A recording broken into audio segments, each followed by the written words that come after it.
Bonsoir à tous et à toutes. L'histoire que je vous raconte se passe en Israël. C'est un couple qui a plusieurs enfants et qui le matin se partagent. Le papa amène 2 des enfants et la maman, qui travaille un petit peu plus tard, amène la petite, Racheli, que nous appellerons pour le besoin de l'histoire. Et un matin, l'épouse dit à son mari: demain matin, je commence beaucoup plus tôt. Est-ce que tu pourrais, à la place d'amener uniquement les 2 grandes, prendre également Racheli? Il lui dit: bien sûr, laisse-moi là. Je la déposerai au GAN.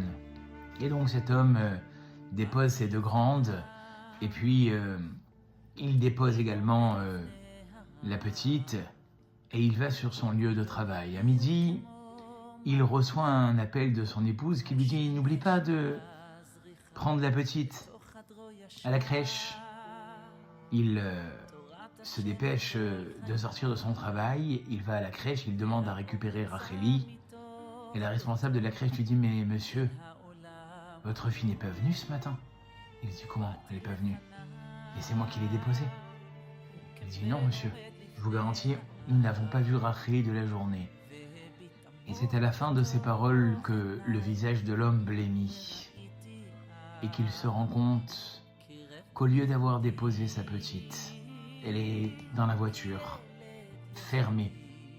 Il fait encore chaud, nous sommes au mois de septembre-octobre et la voiture est restée au soleil toute la matinée. Il court comme il n'a jamais couru, il hurle: Racheli, Racheli, toute la route jusqu'à arriver devant la voiture. Sa fille est là, à l'arrière, dans le siège auto, rouge comme une écrevisse. Il la sort, il la fait rentrer, il ne sait plus comment faire. Il la pose dans le GAN, elle est à moitié dans la crèche, à moitié consciente. Il appelle les secours. Et les secours diront à cet homme plus tard: votre fille a vraiment vécu un miracle. 2 heures dans une voiture pareille, c'est déjà presque la mort assurée. Mais 4 heures dans la voiture, on n'aurait peut-être même pas pu reconnaître votre fille. Et votre fille n'a aucune brûlure. 2 jours plus tard, c'était Shabbat soir, et cet homme, après s'être endormi, voit le Rav Ovadia Yosef en personne lui apparaître dans son rêve.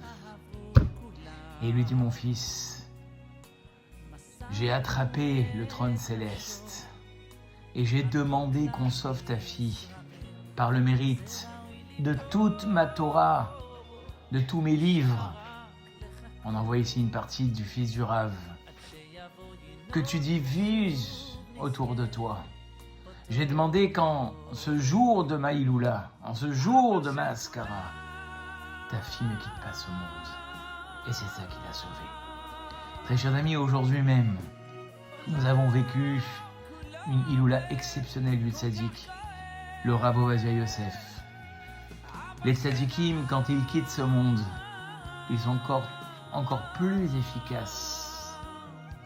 N'hésitez pas à les implorer. Et que le mérite de tous ces tzaddikim, et particulièrement du Rav Ovadia Yosef, nous protège à tous. Vous savez qu'aujourd'hui même, le Rav Ovadia Yosef, Zecher Tzadik Vekadosh Livracha, a vu son 2e fils, de là où il se trouve, être couronné du titre de Rishon LeZion, grand rabbin d'Israël. Effectivement, il succède à son frère, le Rav Yitzhak Yosef Sheibadel Echaim Tovim, qui a écrit toute la série de livres que vous voyez ici, et Elkut Yosef. Aujourd'hui, le Rosh Yeshiva de la Yeshiva de Yechavé Da'at, un de ses fils, Rav David Yosef, est devenu grand rabbin d'Eretz Israël, Rishon LeZion. C'est vous dire l'ampleur du tzaddik, le Rav Ovadia Yosef. Zechuto Yagan Alenu, que son mérite nous protège à nous tous, à nos enfants et à toute notre famille. Je vous dis à très très bientôt pour un nouveau Selfie Torah.